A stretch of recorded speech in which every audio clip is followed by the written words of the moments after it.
Hola, buenos días, se escucha bien, ¿no?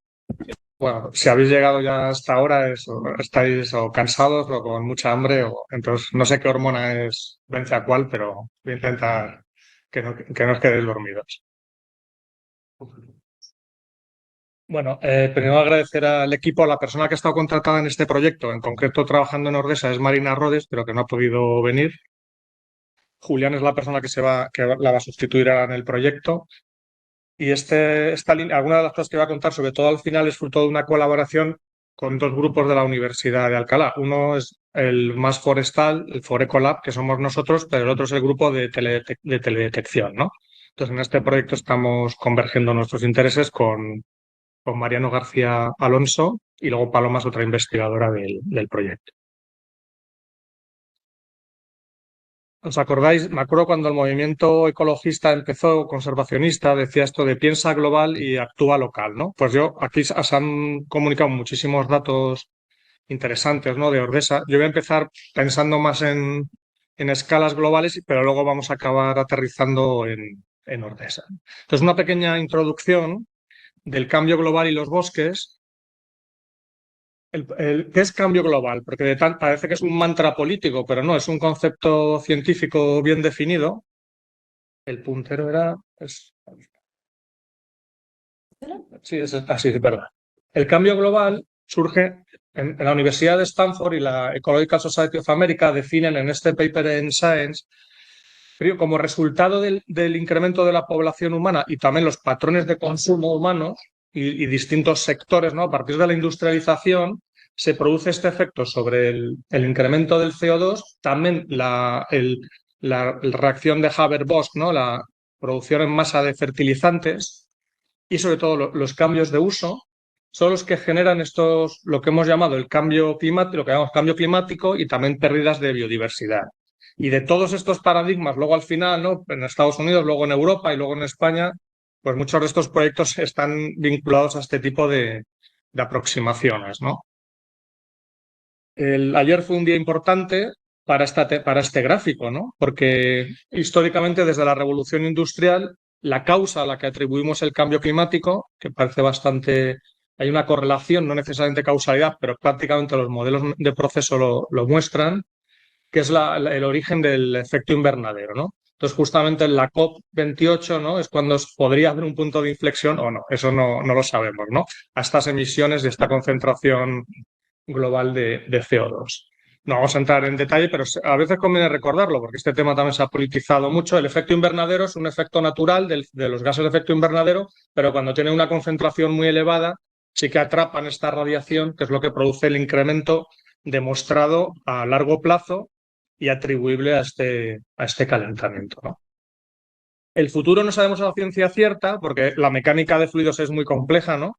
Imaginaros, por decir, el clima de la biosfera, pero sí que hay distintos escenarios en función de las emisiones. Estas líneas rojas son las proyecciones térmicas, ¿no? Para distintos niveles de CO2, siempre que no se invierta la corriente del Golfo, que incluso podríamos ir a un enfriamiento, es decir, que los modelos son modelos, pero bueno, como en paralelo los trabajos empíricos que han demostrado aquí algunos compañeros, se está observando también los impactos que sugirieron en su momento los modelos climáticos, existe una base científica aceptable, ¿no?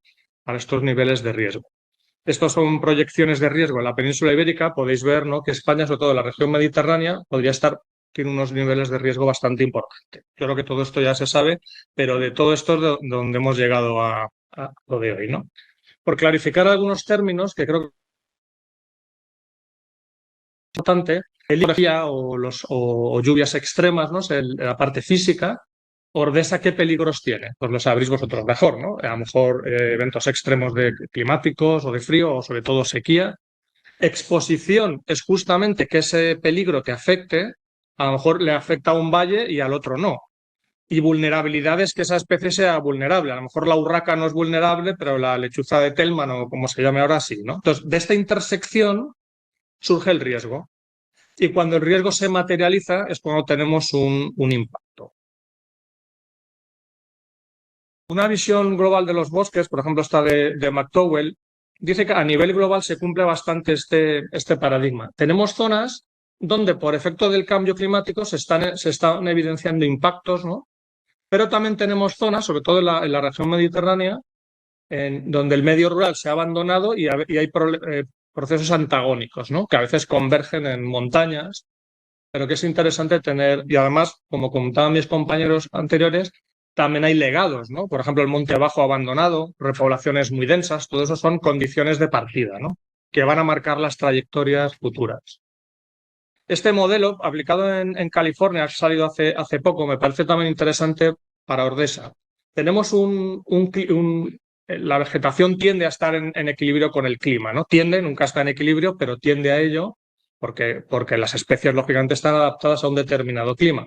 Cuando hay procesos de perturbaciones, abren huecos, hay una mortalidad, el bosque siempre no está en equilibrio, y lo que hace el cambio climático es que puede haber procesos fallidos de resiliencia, de recuperación.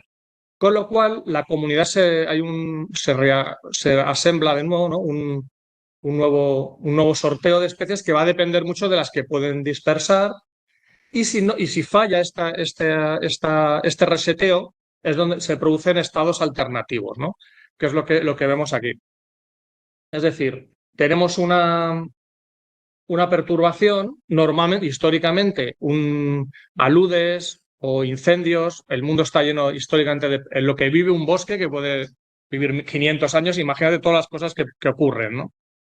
Entonces siempre va a haber procesos de no equilibrio que resetean el bosque. El problema del cambio climático o bien perturbaciones muy intensas es que puede haber estados estables alternativos, que por eso estudiamos con modelos, ¿no? Que pueden llevar el sistema, por ejemplo, a quedar atrapados en órbitas circulares que se queman, especies pirófitas, ¿no? Estados estables alternativos que llamamos. Desde el punto de vista del objetivo de estos proyectos, nos centramos mucho en la resiliencia. La resiliencia es simplemente ver si esta comunidad es capaz, frente a una perturbación, aguantar, eso es resistencia. Espera, gracias. Por un lado tenemos la resistencia, es que después de una perturbación la comunidad aumenta, decimos la comunidad, servicios, ¿no? Funciones del ecosistema y servicios que aguantan esta perturbación, y eso es resiliente si se puede parcialmente restaurar esta función o este servicio. Bueno, esta es una pequeña introducción al cambio global y los bosques. Entrando ya en materia, ¿cuál es el riesgo de los bosques ibéricos al cambio global? Como decía mi compañera anterior, Laura, tenemos muchísimos datos. Justamente, sabéis, ¿no? Los 3 niveles de la información, que es información, conocimiento y sabiduría. Pues en biología tenemos mucha información, aunque son sistemas muy complejos, y a través de modelos matemáticos o computacionales intentamos derivar conocimiento, ¿no? Por ejemplo, los primeros modelos de nicho que se hicieron, es decir, de cómo va a afectar el cambio climático a los bosques en España, con datos del mapa forestal, inventario forestal, aquí puede haber hasta más de 1 millón de árboles metido, se veía, vamos a centrarnos, por no extendernos, en el pino silvestre, que es el de la izquierda arriba. Pues según estas proyecciones climáticas, ¿no? Si seguíamos estas simulaciones, esto es un escenario climático hecho en Australia para un determinado nivel de emisiones, ¿no? Pues que el pino silvestre, fijaos que está aquí también en Sierra Nevada, quedaría prácticamente reducido, se ha tocado la lotería, por aquí quedaría algo, mientras que el resto de España, la península ibérica, casi no tendría un hábitat potencial. Cuando se hicieron estos modelos, ¿no? Nos generó, bueno, además ese declive era muy rápido. Se predecía prácticamente que en el 2050 o en el 2030, ¿no? Que estamos ya casi en el 2030, tendría que haber habido un colapso mucho mayor de lo esperado, ¿no? Entonces, estos trabajos nos animaron a estudiar justamente los mecanismos de resiliencia que tienen las comunidades forestales, ¿no? Y aquí os pongo algunos. Unos actúan a nivel genético, la propia evolución biológica, la plasticidad fenotípica. Otros a nivel de población, la compensación demográfica. A lo mejor mueres más, pero también puedes producir más semillas. Y otros a nivel de ecosistema. Y aquí os voy a mostrar algunos ejemplos, ¿no? Por ejemplo, la adaptación local, esto se ve muy bien en árboles de montaña, que a veces incluso el ángulo de inserción de una especie varía entre solana y umbría, ¿no? Por el grado de inhibición, es decir, adaptación local, ecotipos, evolución biológica. En unas pocas generaciones puedes tener esta adaptación. Normalmente la procedencia local es la mejor adaptada, aunque no siempre, ¿no? El ecotipo del norte está mejor adaptado a las condiciones del norte, ¿no? Y viceversa. Estos ensayos de procedencia que se hicieron hace tiempo para producción de madera son un gran instrumento ahora también para la adaptación. Entonces, por ejemplo, en este trabajo vimos, fijaros, el grado de adaptación local y plasticidad fenotípica que tienen las especies, como si nos circunscribimos al pino silvestre, esto es como a lo largo del tiempo, este colapso que predicen los modelos de nicho, fijaros la gran adaptación que tienen, por ejemplo, las procedencias de Sierra Nevada, del Trevenque comparado con las procedencias de Lillo o de otras zonas, ¿no? Que son mucho menos tolerantes a la sequía, ¿no? Esto es un tema interesante para la adaptación, por ejemplo, porque si sois partidarios, lo dejo como debate interno de la migración asistida, ¿no? ¿Deberíamos traslocar pinos de Granada aquí a Ordesa, si es que queremos mantener el pino silvestre? Luego hay otro tipo de procesos muy importantes, ¿no? El cambio climático está, lo que las especies van a hacer es subir, y estas son las que se van a ir eliminando, en teoría, ¿no? Según este modelo. Otra opción es subir hacia arriba o subir hacia el norte. El problema de estos procesos es muchas veces la velocidad. Yo siempre le traigo a mis alumnos, traigo una bala a clase y les digo, ¿una bala te mata? Y la cogen y dicen, no. O sea, lo que te mata es la velocidad, ¿no? de la bala. Pues con el cambio climático decimos lo mismo. Si la velocidad a la que aumenta el cambio climático, que está en este eje, supera la capacidad de desplazamiento de las dispersoras de las especies, que está demostrado empíricamente que parece que está ocurriendo, ¿no? El óptimo de hace unos años es un trabajo en Francia que incluye el Pirineo con datos desde Napoleón, que parece que la cota óptima de las especies ha ido subiendo, ¿no? Así que parece que hay desplazamientos altitudinales y latitudinales, ¿no? Entonces sí que tendríamos un problema. Por eso en estos modelos de nicho también es importante utilizar modelos de no equilibrio, es decir, fuente sumidero. Las especies dispersan, están en un sitio por razones climáticas, pero tienen capacidad de dispersar. Entonces, si parametrizamos modelos teniendo en cuenta esta capacidad de dispersión, por ejemplo, del pino silvestre, que es como tenemos varios inventarios forestales consecutivos, podemos también parametrizar las curvas de colonización, ¿no? Obtenemos con este tipo de modelos, es decir, que nos dicen no solo si una especie es capaz de colonizar después de una perturbación, sino también con qué probabilidad va a colonizar dependiendo de la fuente a los propágulos más cerca, ¿no? Muy diferente si son bellotas y las lleva un arrendajo o si están llevadas por el viento, etcétera. Esto nos genera unos modelos, unas predicciones muy diferentes. O sea, el cambio climático lo que hace es matizar especies que incluso pueden estar en expansión postglaciar, incluso se están todavía extendiendo, pero el cambio climático lo que está haciendo es retardando esa expansión, ¿no? No eliminándolas completamente. Sí, hay algunas, por ejemplo, como el petre, hay algunas sí que se ve que son muy sensibles. Otras, como la lepensis y algunas especies, incluso podrían estar mejoradas, ¿no? Por estos. Esta capacidad de dispersión es muy importante porque también hay una vulnerabilidad no solo al cambio climático, sino a la fragmentación. Como los bosques están muy fragmentados y el pino de Guadarrama, aunque haya un flujo génico por el polen, no va a llegar a Ordesa, ¿no? Fácilmente. Estos modelos nos permiten ver el riesgo combinado a la pérdida de hábitat, incluso si, y al cambio climático. Es decir, si una especie tuviera dispersión global, esto es para la encina, que no la tiene una dispersión dirigida, ¿no? Solo va a llegar hasta donde lleguen los dispersores animales, los arrendajos o las ardillas. Entonces hay una probabilidad también de colapso debido a esta fragmentación del hábitat. Nuevamente, en otro estudio mostramos que las especies zoócoras son más resilientes porque tienen una dispersión dirigida, ¿no? Es decir, los animales, siempre que la red trófica no se colapse, de dispersores, garduña, zorro, etcétera, son más resilientes a esta fragmentación. Luego hay otros factores meramente demográficos, que confieren estabilidad también a los ecosistemas, a las masas forestales. Como tenemos estos más de 1 millón de árboles, ¿no? Que se han medido varias veces, podemos parametrizar estos modelos de nicho que os comentaba antes, en vez de con datos de ausencia-presencia o genéticos, con datos de crecimiento. Y es curioso que lo que observamos es que debido al cambio climático, el crecimiento de muchas especies incluso se puede ver mejorado. vosotros que conocéis muy bien el campo, la mayor parte de bosques en España están en montañas, ¿no? Porque los valles fértiles están cultivados. Dos zonas que están muy limitados por el frío. Si la temperatura sube un poco, pues para el crecimiento puede ser bueno incluso. Lo que ocurre es que lo que también se incrementa es la mortalidad, que es lo que podríamos estar viendo, ¿no? Y esta mortalidad a veces tiene mucho que ver también con la competencia y con la estructura. En este gráfico podéis ver la pendiente a la que está muriendo, por ejemplo, el haya, en el haya se ve un poco menos, el Quercus pyrenaica es mucho mayor en función de la densidad, es por la competencia, ¿no? O sea, el cambio climático, cóctel y alta densidad es lo que aumenta más el riesgo de mortalidad. Ahora entramos en la última parte que son impactos. ¿Cuál es la diferencia entre riesgo e impacto? Pues era que el impacto ya es que se ha materializado ese riesgo. Y así que aquí sí que comento más específicamente este proyecto de parques nacionales y aprovecho para agradecer el estupendo apoyo que nos ha brindado el parque cuando hemos venido aquí a muestrear y para las bases de datos, etcétera. Es un proyecto de parques nacionales en el que también está Sierra Nevada y Guadarrama por la presencia del pino silvestre, ¿no? Y está el CREAF, la Universidad Complutense y la Universidad de Stirling. El título es Vulnerabilidad, perfecto. Vulnerabilidad y riesgo de los ecosistemas de pino silvestre y, sobre todo, el objetivo es un sistema de alerta temprana y seguimiento.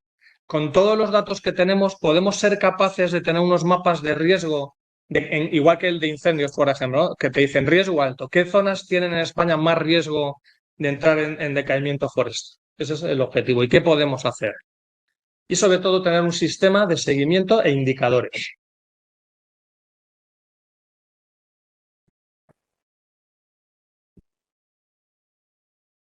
Análisis del riesgo y vulnerabilidad del pino silvestre, sistema de indicadores y sobre todo un sistema de alerta temprana que nos permita, ¿para qué vale un sistema de alerta temprana? Si tenemos que hacer medidas de adaptación que son costosas, que podamos optimizar dónde tenemos que hacer un aclareo, dónde tenemos que hacer migración asistida, es decir, esto ya tiene una parte práctica, ¿no?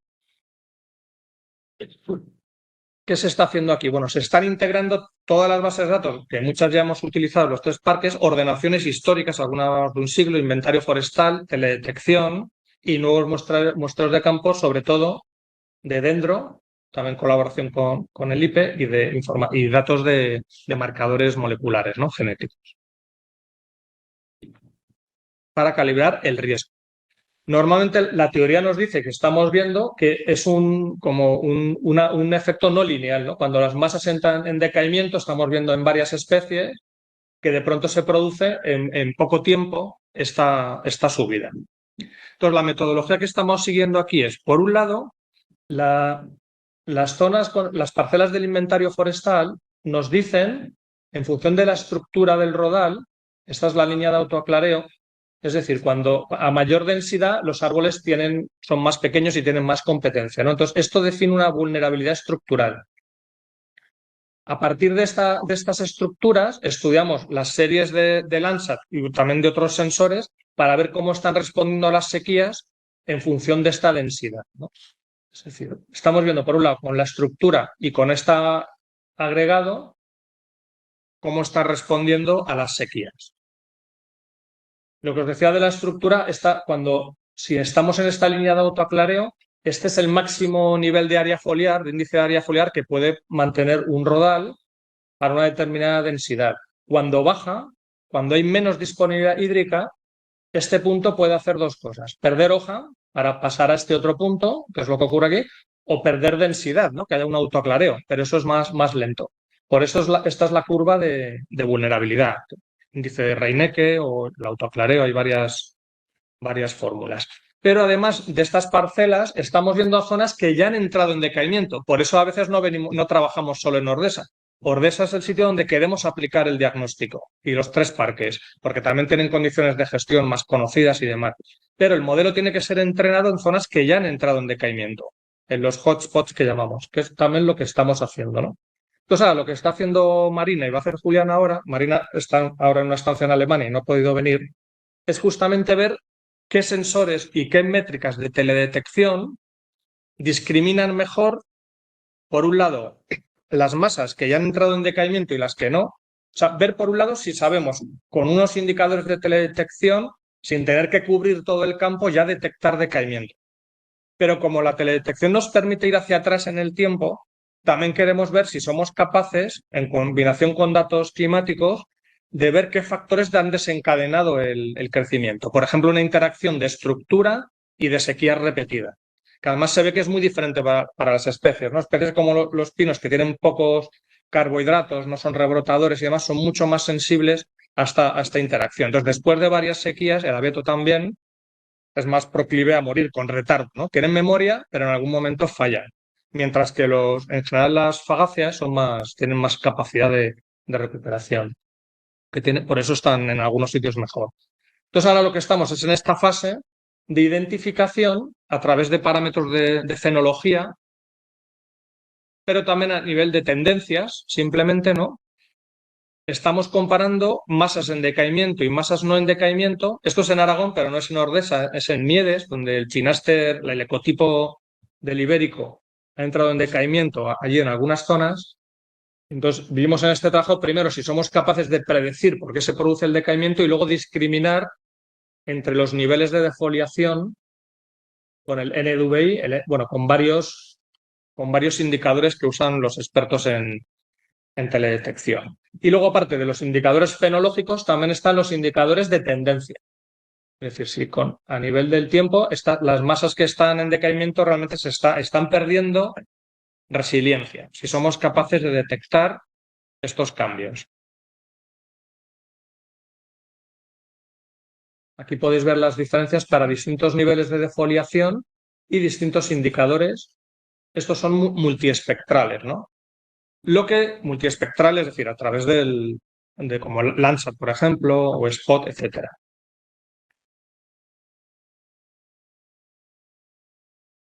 Yo no soy experto en teledetección, pero hay varios tipos de cálculo. Unos están más relacionados con la humedad, otros depende, ¿no? La parte del espectro te dicen unas cosas otras.